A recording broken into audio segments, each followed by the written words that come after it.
The first thing Ambassador Thessaly Vorican noticed about her new bodyguard was his hands.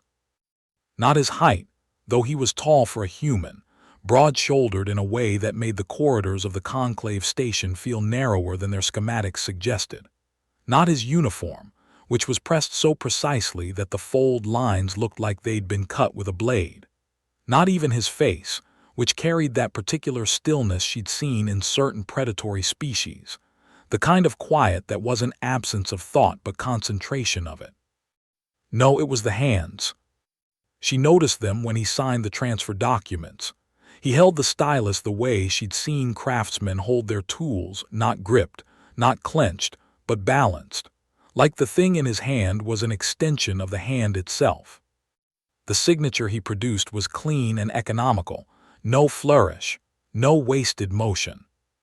She filed it away somewhere in the back of her mind and forgot about it. That was her first mistake. Let me tell you something about Thessaly Vorican before we go any further, because if you don't understand who she was, you won't understand why any of this matters. She was a Vayari. If you've never seen a Vayari in person, and most species haven't, not outside of news feeds and diplomatic photography, they are tall, willowy creatures with pale silver-blue skin that catches light the way still water catches light.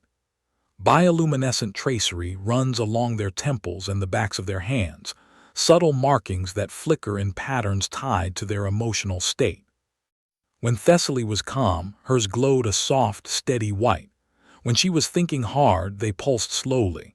When she was agitated, which didn't happen often but happened, they flickered in quick, sharp bursts. She was 63 years old, which in Vayari terms made her young for a diplomat, but not young in any meaningful sense. She had negotiated the Pelari Water Accord. She had sat across the table from the Keth hierarchy during the Outer Belt arbitration and had not blinked once in 14 hours of session. She was the kind of diplomat who understood, down to her bones, that the most dangerous thing you could do in any negotiation was show someone what moved you. She did not rattle easily. She was also, and this is the part that becomes important later, genuinely curious about humans. Not the way some galactic conclave members were curious, not with that cautious, arm's-length fascination, the way you might observe an interesting but potentially venomous creature through a pane of glass. Thessaly had read every xenobiological file the conclave had on Earth and its people. She had studied their wars, their art, their philosophy, their sports, their humor. She found them fascinating in a way that she sometimes struggled to articulate, even to herself. They were so contradictory. They built beautiful things and then burned them down. They wrote poetry about peace and then organized themselves into armies.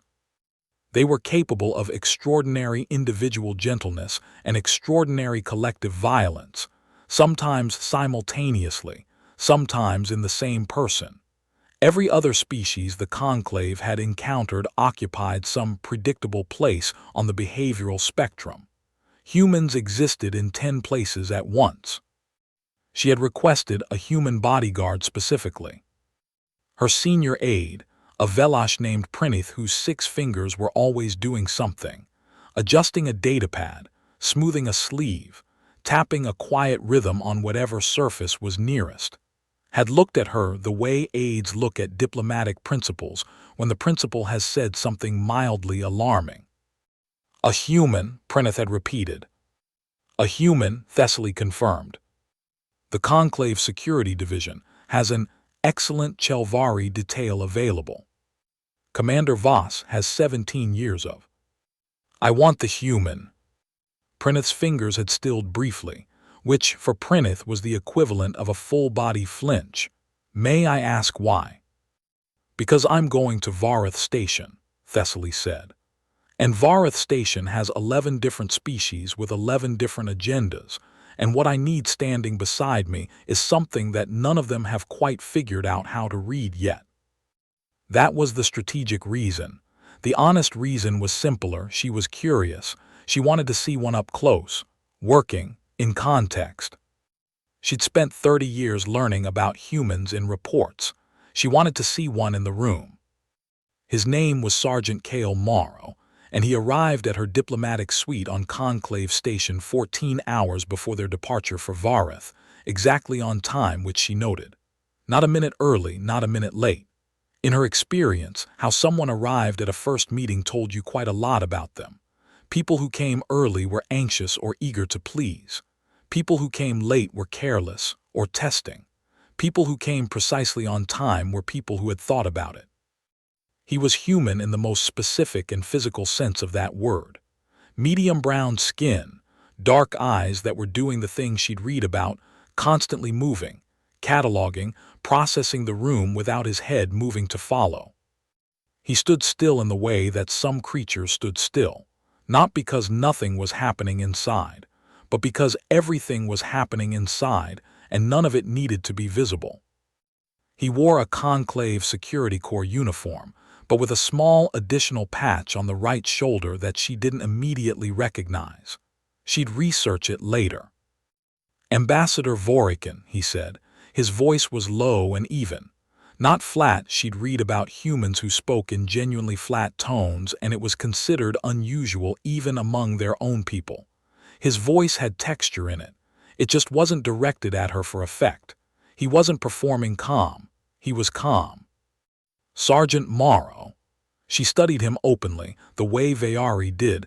They didn't have the same social prohibitions about direct observation that many species carried.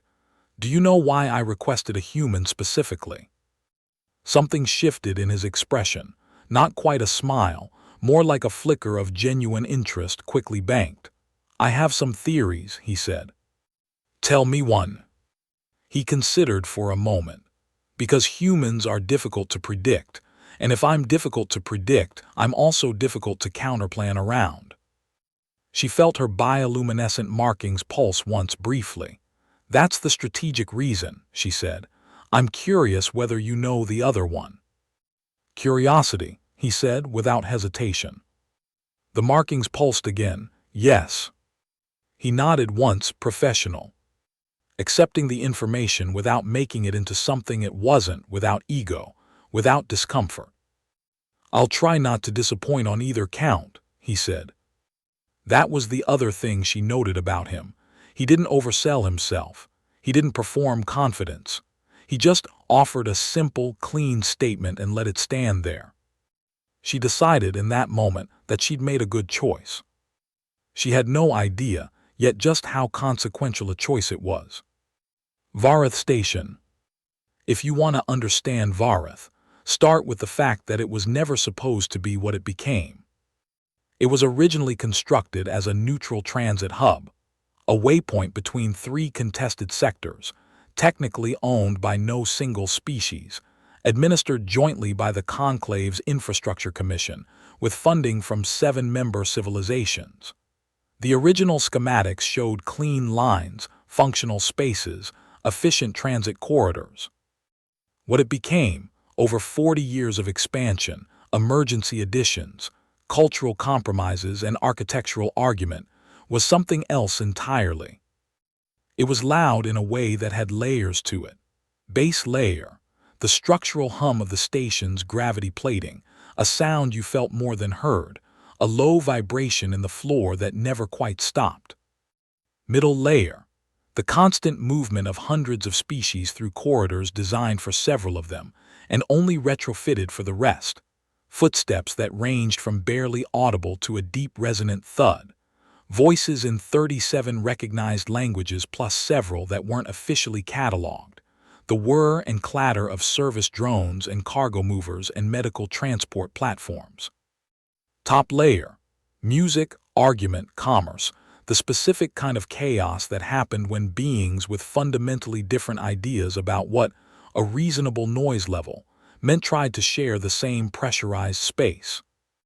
The station smelled of ozone and recycled atmosphere, and something sweet that the Pelari food stalls in Corridor 4 were always producing, and something sharp and chemical from the Keth workshops in the lower ring, and underneath it all, very faintly, the cold metallic smell of space itself, leaking in through all the seams of a structure that was old enough to have seams.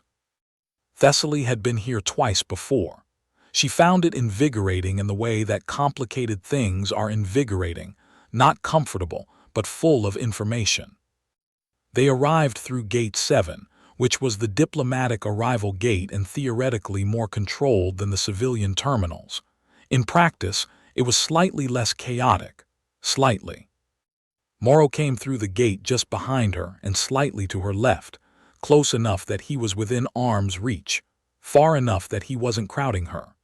She'd read that this was called the principal protection position. She'd read a lot about personal protection methodology in the 48 hours since she'd requested him, partly out of genuine curiosity, and partly because she liked to understand the system she was operating inside.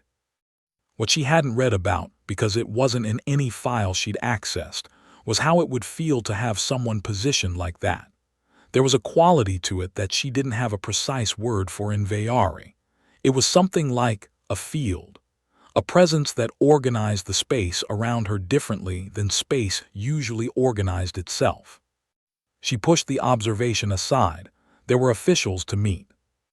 The Vareth Station diplomatic wing had been designed to accommodate a wide range of physiological needs, which in practice meant it was slightly wrong for almost everyone. The ceilings were high enough for the tallest species, but gave the smaller ones a vague feeling of exposure. The temperature was set to a compromise average that left the cold-adapted species mildly warm and the heat-adapted species perpetually pulling at their collars. The lighting was a negotiated balance that was technically too bright for the Keth and too dim for the Hervisi, and approximately correct for no one. Thessaly didn't mind. She'd spent enough time in compromised spaces that she'd stopped noticing the friction. What she did notice, as they moved through the initial greeting sequence, 17 separate representatives, 17 separate bows, nods, gestures, or vocalizations that constituted a greeting in their respective cultures, and Thessaly executing each one precisely and correctly, because this was the work, was that Morrow was watching. Not just watching the room, watching the people watching her. It was subtle. If she hadn't been specifically curious about him, she wouldn't have caught it. But she was specifically curious, so she was paying attention with the part of her attention she could spare from the diplomatic performance she was running, and what she saw was this. Every time someone greeted her, Morrow's eyes moved to the greeter's hands, then their posture, then their eyes. He did it in under a second each time, the assessment complete before she'd finished executing the greeting. She wondered briefly what he was looking for. She would understand later. The first session of the Vareth consultation, which was the formal name for what everyone informally called the Vareth Summit, because it wasn't technically a summit since 3 of the major parties had objected to the term's hierarchical implications, was scheduled for the second day. The first evening was the reception. Diplomatic receptions are, in Thessaly's personal estimation, one of the most genuinely difficult forms of social work in existence. They appear effortless from the outside. Inside, they are continuous and demanding labor. You are always performing your role, always managing multiple conversational threads simultaneously, always watching the room, always tracking who is talking to whom and what that means, always measuring what you say against what you're not saying, always keeping one ear on the undercurrent of what's actually happening beneath the surface of what's being said. She was good at it. She had been doing it for 30 years. But she noticed, as the reception unfolded in the wide, artificially lit space of the station's diplomatic ballroom, if you could call it a ballroom, it was more of a large pressurized hall with some aesthetic considerations added. She noticed that Morrow's presence had an effect on the room that she hadn't anticipated. People looked at him. Not staring, nothing so obvious. More like the thing that happened when a new variable entered a social equation and everyone quietly recalculated. She caught it in the Keth attaché who glanced over twice in the first 10 minutes. In the Hervisi cultural liaison who found reasons to drift closer to their position 3 separate times before the hour was out. In the Pelari delegation's security chief, who took one look at Morrow from across the room and then went very deliberately to stand on the far side of a decorative column. She had not expected this. She leaned slightly, during a natural pause in conversation with the Mer-Resi station administrator, and spoke quietly enough that only Morrow could hear. "You're making people nervous," she said. "Some of them," he agreed in the same quiet register, "not all." "Which ones are nervous?" "The ones who have done their research," he said. She processed this, "and the ones who haven't done their research." "Curious," he said, "like you were before." She felt her markings pulse, "and now that they'll have more time to do the research." "Some of them will be more careful," he said. "Some of them will decide it isn't relevant, a beat. The ones who decide it isn't relevant are the ones to watch." She filed this away. "Here is something that didn't make it into any of the official reports, and probably should have." On the third hour of the reception, when the formal mingling had given way to the quieter, more concentrated conversations that happened later in the evening, when people were tired enough that their professional masks had slipped a degree, Thessaly found herself in a corner conversation with the Rawlith deputy consul, a narrow-bodied, amber-eyed creature named Sci-Fi, who had a reputation for being extremely intelligent and moderately trustworthy, which in diplomatic terms made him someone to engage carefully and never fully.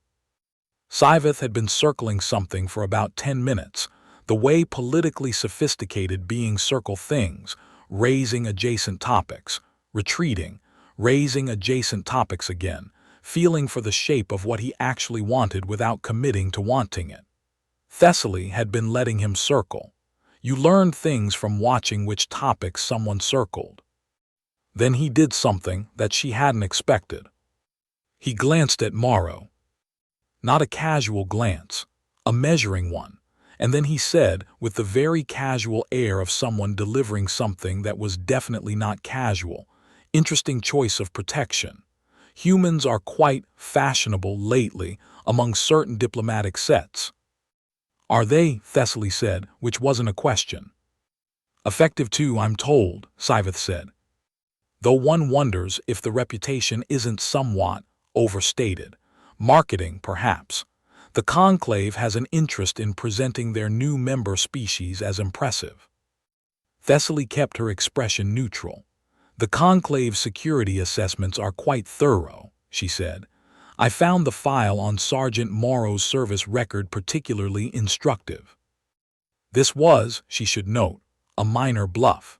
She had reviewed his file, but she had not, until that moment, considered it particularly instructive. She had noted the basics: 18 years of service, multiple deployments, an unusually long list of commendations relative to his rank, several entries in the file that were redacted under security classification she didn't have clearance for.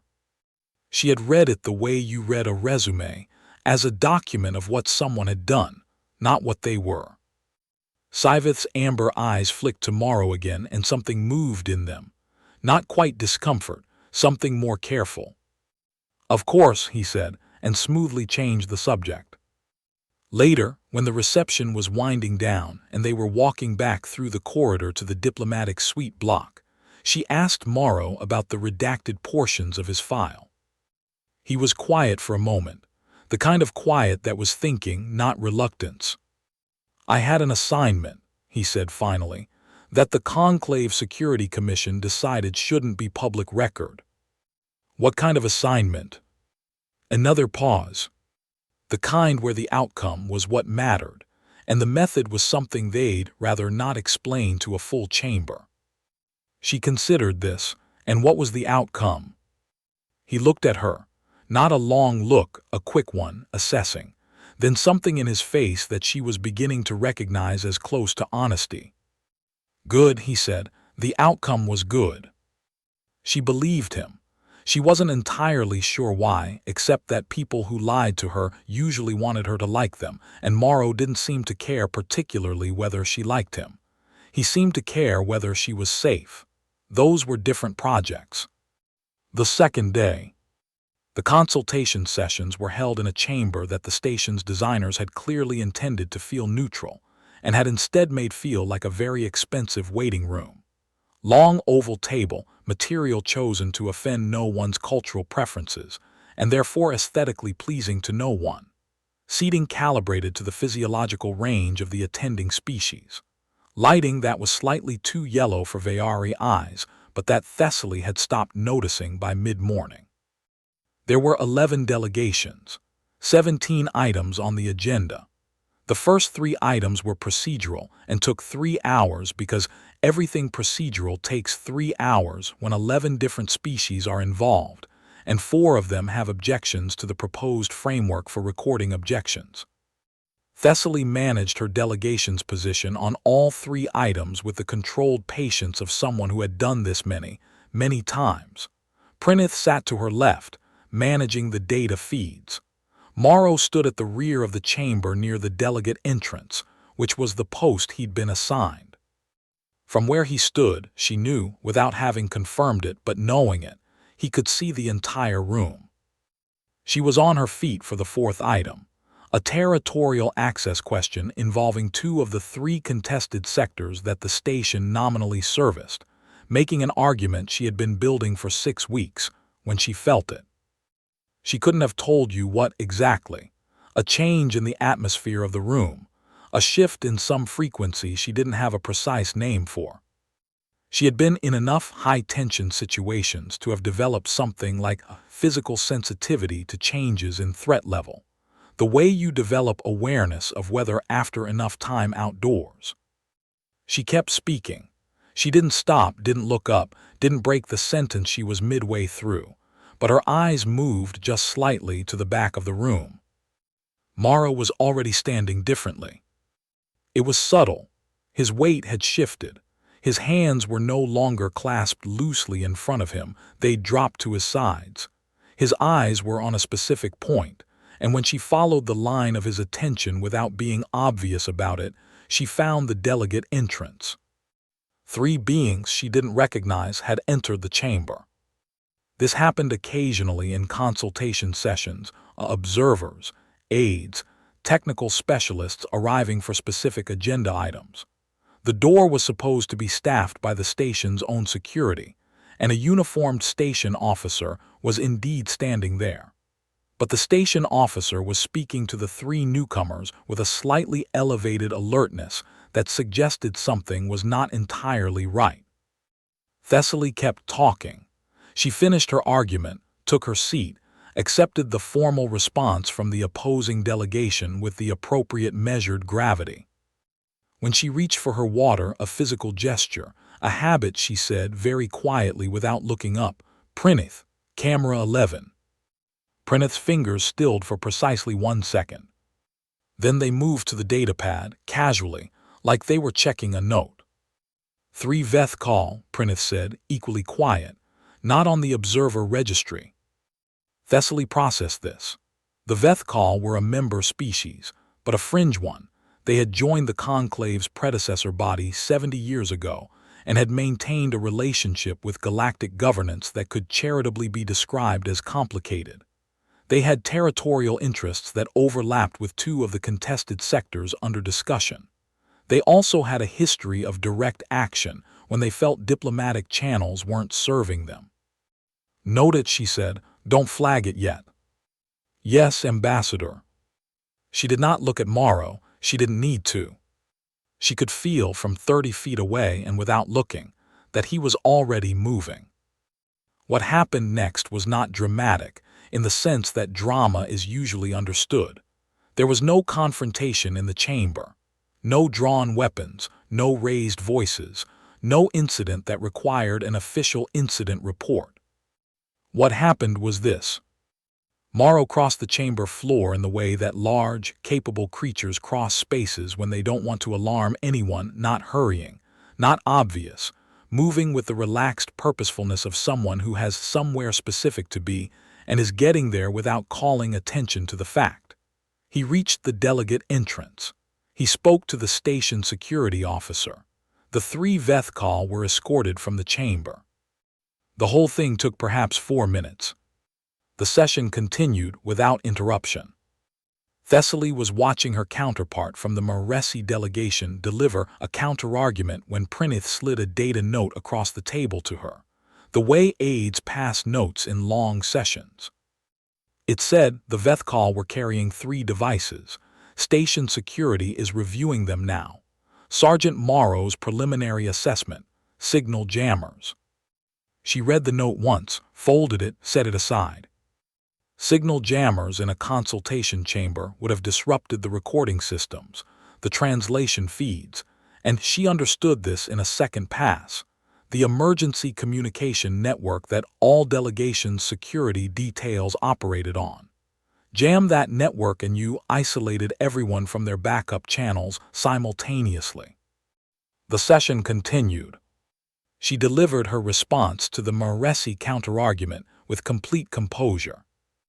When the afternoon break came, she walked out into the corridor, and Morrow fell into position at her left shoulder, and she said quietly as they walked, "How did you know?" "The one on the left was wearing a coat," he said. "It's cold in the chamber." "Not cold enough for that coat," he said, and the way he was standing, weight slightly off, something under the right panel. She walked 3 more steps, and the other 2. Mirroring his body language in a way that wasn't natural, he said. "People don't move in perfect sync unless they've rehearsed." She nodded. "You could tell all of that from across the room." "Yes," he said, simply, "no performance in it."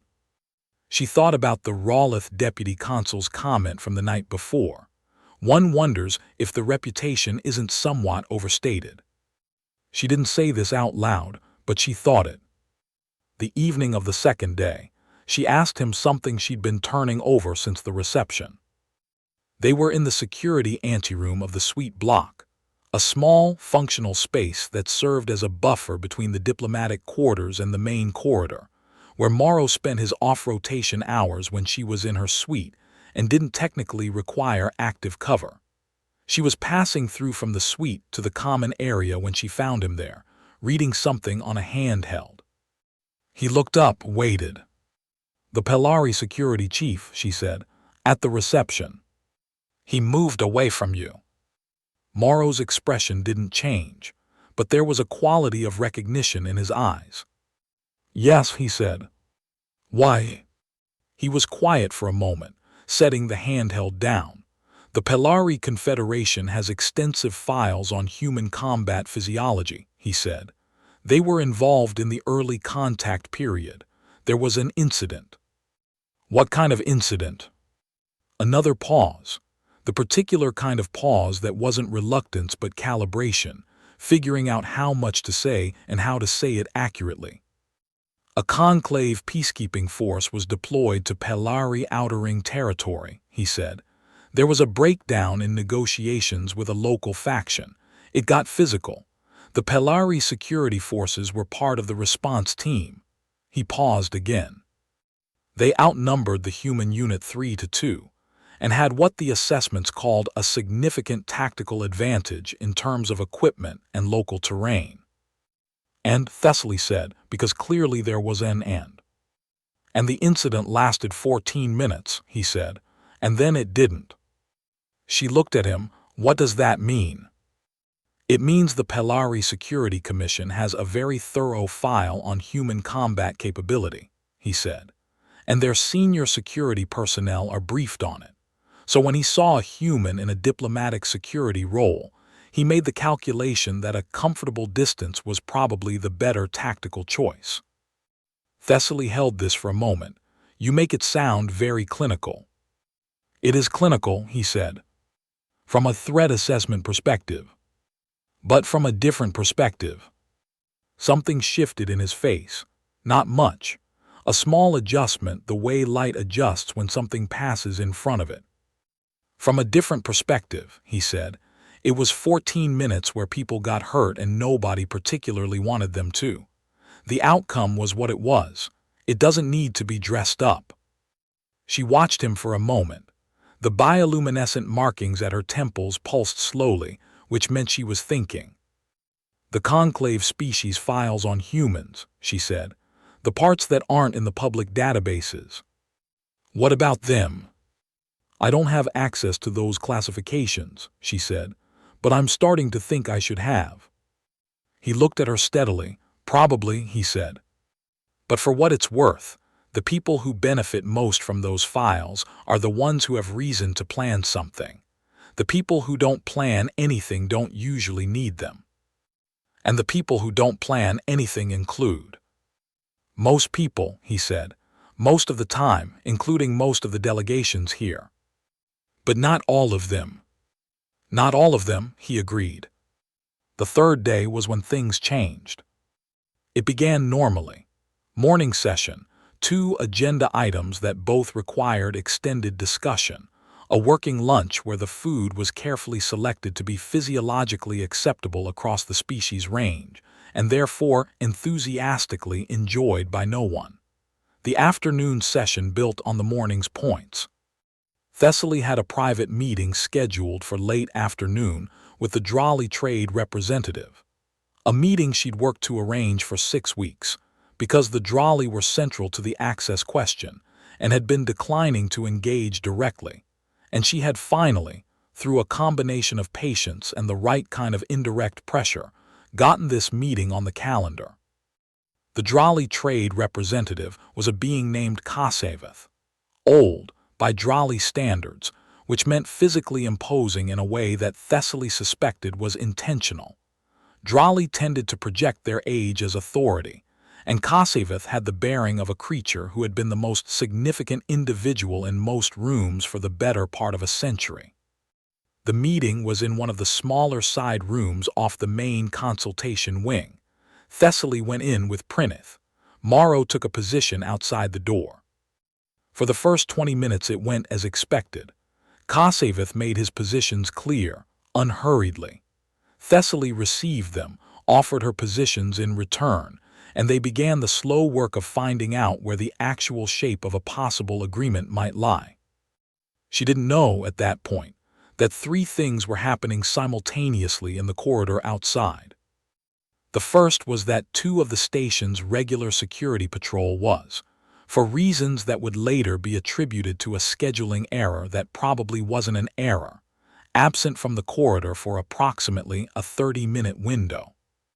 The second was that the Veth-Kal individuals from the previous day, or, more precisely, different individuals from the same faction, because the original 3 had been detained for questioning, had arrived in the diplomatic wing through a maintenance access route that the station's mapping system had apparently not flagged as requiring additional monitoring. The third was that Morrow had noticed both of the first 2 things before they became a third thing. I should tell you something about what happens inside someone like Morrow when a threat situation develops. This is something I've tried to reconstruct from what he told me later, and from what others who were there told me, and from what I know about how human beings with that kind of training process information under pressure. He described it like this: it's not that things slow down. That's a common misunderstanding. People think combat-trained individuals experience time differently, as if perception stretches. What actually happens, he said, is that the irrelevant information drops away. Everything that doesn't matter stops registering. What's left is only what matters, and it's suddenly very clear. He had noticed the patrol absence at the 8-minute mark. He had noticed the maintenance corridor access signature, not visually, but as a data alert on the slim security panel on his wrist, at the 16-minute mark. By the 20-minute mark, when Thessaly and Kasaveth were beginning to find the first outlines of a possible compromise, Morrow had already made the decision. He couldn't leave his post. He needed to stay between Thessaly and whatever was coming. What was coming came from 2 directions simultaneously, which told him immediately that this was planned, because simultaneous multi-directional approaches didn't happen by accident. There were 4 of them. Veth-Kal in station worker livery, good enough to pass casual inspection, not good enough to pass his inspection, which was part of why he'd already moved away from the door slightly, giving himself operating room. He had, in the split second between when they appeared and when they committed to their approach, sent a priority alert to station security and to Prinith's secondary channel, the one that bypassed all the signals a jammer might have interfered with. Then he dealt with the situation in the corridor. Thessaly heard it. Not clearly, the room was reasonably well insulated, and what came through was muffled, fragmented. A sound like something heavy making contact with something solid, two distinct impacts, a third, then silence. Kasavith had gone rigid. The Drali response to unexpected sound from an unknown source was a full-body freeze, a deep evolutionary reflex. He sat like carved stone. Then the door opened. Morrow looked. She would later think about the right word for this, and the closest she could get was exactly the same. He looked exactly the same as he had every other time she'd seen him. His uniform was slightly disordered. There was a mark on his left jaw that hadn't been there before. He stood in the doorway and looked at her and said with complete calm, "Ambassador, we need to move. Station security is converging. The corridor is clear." She stood. She was on her feet before the sentence was finished. What she saw in the corridor stopped her for precisely 1 second, no more, because Morrow's hand was at her elbow, steady and firm, not pulling but present. A physical signal that said keep moving, and that 1 second was enough to register 4 Vethkal individuals in station worker livery, currently in various states of incapacitation, on the floor of the corridor. Not dead. She checked that in the 1 second without entirely meaning to. Not dead. She could see the slow rise of breathing, the movement of eyes, the way bodies settle when they're unconscious rather than gone. Not dead, just handled. She kept moving. The station security team arrived 2 minutes later. Full response, 6 officers, the kind of mobilization that happened when the priority alert was flagged at the level Morrow had flagged it. Thessaly gave her account in the calm, precise way she gave all accounts. Prinith documented everything. Kasavith, who had been extracted from the side room through the internal corridor by his own security staff, and was apparently requiring significant time to recover from the shock, would file his own account later. She was sitting in the station's security review suite, a beige room designed to be inoffensive and achieving only blandness, when the station's security director, a heavy-set Maresi named Thorvan, came and sat across from her and said, with the air of someone delivering information he was still slightly processing himself, "Sergeant Morrow's preliminary incident report is consistent with the physical evidence. 4 Vethkal operatives, entering the diplomatic wing through maintenance access, were intercepted in the corridor outside your meeting room." "Yes," she said, "I'm aware." "The operatives are in custody," Thorvan continued. "They had," he checked his pad, "2 signal-disrupting devices, 1 stunner each, and what our analysis team is describing as a chemical dispersal unit." He paused. A chemical dispersal unit would be designed to produce rapid incapacitation across a confined space. She looked at him steadily. The meeting room was a confined space. "Yes, Ambassador, it was."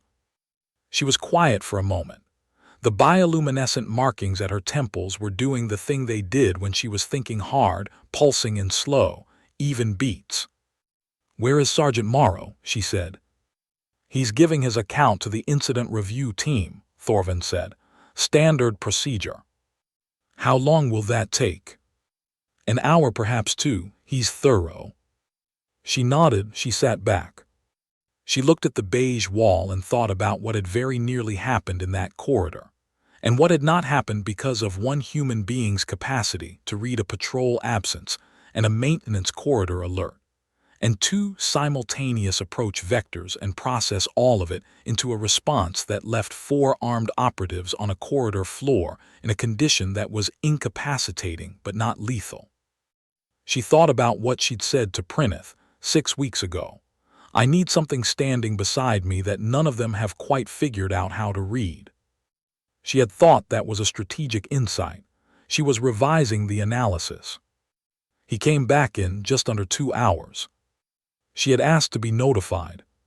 She was in the diplomatic suite by then, Prinith handling the stream of incoming communication that an incident like this generated. Security Commission inquiries, delegation representatives checking in, a formal message from the Vethkal diplomatic mission that was both apologetic and carefully worded to imply the operatives had been acting independently of official Vethkal direction. Which was the kind of thing you said when you wanted deniability, without committing to whether the deniability was true. Morrow came in and she looked at him, and the mark on his jaw had been treated. The station's medical team had apparently insisted, and he stood in the room with the same quality of stillness she'd been watching for 3 days and said, "Ambassador." She said, "Sit down." He blinked, just slightly, the slightest recalibration. She suspected people didn't often tell him to sit down. "Ambassador." "Sit down, Sergeant," she said, "please." He sat. She looked at him for a moment. Then she said, "In all of my preparation for this assignment, I read every file the Conclave's Xenobiology Division has published on human physiology and human history and human psychology. I read your service record. I studied the theory of human exceptionalism that's currently being debated in academic circles. I formed what I thought were quite complete views." He waited, listening. "I was wrong," she said. "Not about the facts. The facts were accurate. I was wrong about what the facts meant." He looked at her, not saying anything, just present. "The files describe what humans can do," she said. "They don't describe what it is to watch someone do it, or why." She paused. "Why did you come here? This assignment? A diplomatic bodyguard posting to a fairly routine consultation mission. That's not," she searched for the right framing, "that's not where someone with your record usually ends up." A long pause, long enough that she thought he might not answer. "Then I had a long deployment before this," he said. 7 months, high intensity. I asked for a quieter posting. "And they gave you this." "And they gave me this." Something moved in his face, something human and tired and honest. It was supposed to be routine. She felt her markings pulse once, soft and slow. "I'm sorry it wasn't," she said. He looked at her with that quick, assessing look that she'd come to recognize. Then something in his expression shifted, not much, but enough. "No, you're not," he said, not accusing, just accurate. She held his gaze. Then, because she was 63 years old and had been a diplomat for 30 of them, and she valued honesty over comfortable pretense, "No," she said, "I'm not sorry for the outcome. I'm sorry for the circumstances that required it." He nodded. That made sense to him, she could see. He was a person who understood the difference between things and the conditions that produced them. "For what it's worth," he said, "it went better than it could have." "Because of you," she said. He shook his head slightly. "Because of a lot of things, the alert system worked. The station security response time was good. Prinith had the secondary channel active. Things lined up." He paused. "I was one factor. A significant one." He didn't argue with that. He just accepted it the way he accepted most things, without drama, without ego, without fuss. She looked at him for one more moment. "No one warned you," she said. "About me, about what this assignment would actually involve." "No," he agreed. "And no one warned me about you," she said. "What you would actually be able to do." He was quiet for a moment. "Would it have changed your choice?" She thought about this honestly. "No," she said, "but it would have changed what I expected." He nodded slowly. "That's usually how it works," he said. "Humans. People," he said. "Usually. You never quite know what anyone is capable of until the moment that requires it." She looked at him for one more long moment. "I think," she said, "that when this consultation is over, I'm going to need to have a conversation with the Conclave Security Commission about how they brief diplomatic principles on their assigned protection personnel." He raised an eyebrow slightly. They'll probably argue that complete disclosure creates operational security risks. They'll be correct, she said, and they'll also be missing the point. She let a beat pass. The point is not that I needed to know what you were capable of. The point is that I needed to have enough understanding to use that capability correctly. And for 3 days I was operating without that understanding. Something passed across his face. Not quite respect, she thought he'd had respect for her from the beginning in the professional sense. Something more personal than that. Recognition. Most principals never get there, he said. Even after an incident. Then most principals, she said, with the measured directness that had served her for 30 years, are not learning from the right things. He was quiet for a moment. Then he said, in a different register, quieter, less formal, the voice of someone speaking for themselves rather than from a role, "You asked why I noticed them." She waited. "The honest answer," he said, "is that I've been doing this long enough that what I see is the gap. The thing that doesn't fit the pattern. Not what's there, what's not where it should be, or what's where it shouldn't be." "The patrol absence," she said. "The patrol absence, the coat that was too heavy, the weight distribution, the mirroring," he paused. "Most of what I do is just noticing gaps." She looked at him steadily. "That sounds simple." "It is simple," he said. "The hard part is that there are a lot of gaps in a lot of rooms, and most of them don't mean anything. You have to look at enough of them to know which ones matter." She sat with this for a moment. The hum of the station filtered through the walls, that constant low-frequency presence she'd stopped registering days ago. Somewhere in the complex, she knew, the incident review was still processing. The Vethkal diplomatic mission was crafting its formal response. Kasavith was probably communicating with Drali's central authority. The machinery of consequence was grinding forward. "Tomorrow," she said, "the consultation resumes." "Yes," he said. "I'd like you to brief me," she said, "before the morning session, on everything you've observed about the other delegation's security postures, not the official assessments, what you've actually noticed."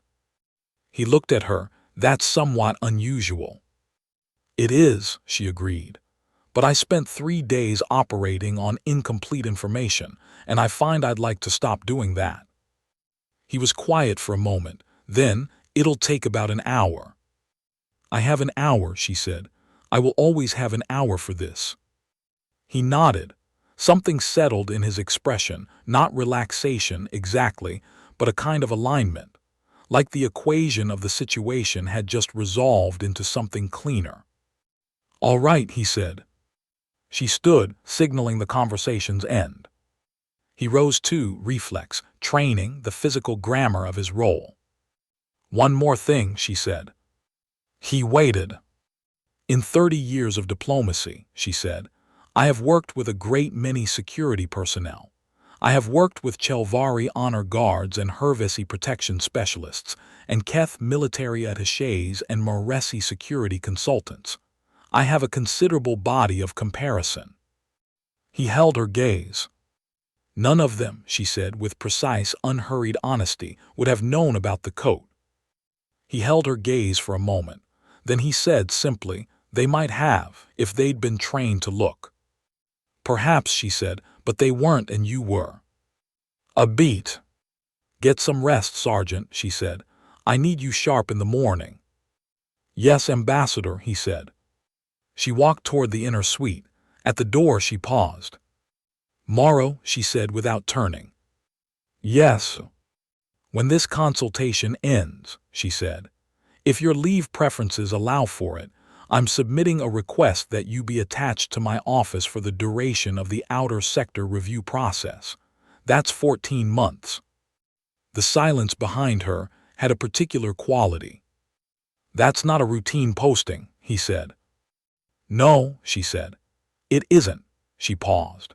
"Neither is protecting someone who is attempting to restructure access agreements for 3 contested sectors against the opposition of 4 separate political factions, one of which apparently has operatives willing to use chemical dispersal units in confined spaces."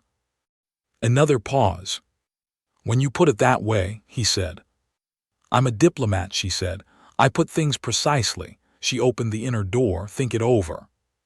She stepped through, and the door closed behind her, and she stood in the quiet of the inner suite and let the markings at her temples pulse freely. The fast, bright pattern that meant something she didn't have a word for yet. It was close to the Vayari concept of Vorthesin, which translated roughly as the moment of correct understanding arriving after the moment it was needed, but not quite. It was closer, she thought, to simply recognition. She'd come here wanting to see one up close, working, in context. She had. There is an addendum to the official incident report from Vareth Station, filed 6 weeks after the consultation concluded, as part of the Conclave Security Commission's review of diplomatic protection protocols. The addendum was submitted by Ambassador Thessaly Vorakin. It runs to 11 pages. The central recommendation takes up 2 paragraphs of those 11 pages and reads, in part, as follows. The current framework for briefing diplomatic principals on their assigned protection personnel is designed to minimize operational security exposure. This is a legitimate concern, and the Commission is correct to weigh it. However, the framework as currently structured produces a secondary effect that the Commission has not adequately accounted for. It leaves diplomatic principals without the contextual understanding necessary to integrate their protection personnel's capabilities into their operational decision-making. The result is not greater security. The result is a principal who does not know what resources they have and therefore cannot deploy those resources correctly. This report recommends a modified briefing framework that preserves operational security on sensitive capability details while providing principals with sufficient contextual knowledge to work effectively alongside their protection personnel. A draft framework is attached as Appendix C. Appendix C runs to 37 pages. It was adopted in modified form 14 months later. And somewhere in that 14 months, in the middle of a particularly long session of the outer sector review process, Thessaly Vorakin looked across the room at Morrow, who was standing in his position, watching the room, noticing the gaps, and thought about the first morning she'd seen him sign a document. The way he'd held the stylus. Not gripped, not clenched, balanced. She thought, I should have known then. She thought, no one warned me. She thought, next time, I'll know what to look for. And then the session resumed, and she was back in the work, and Morrow was watching the room, and the story continued.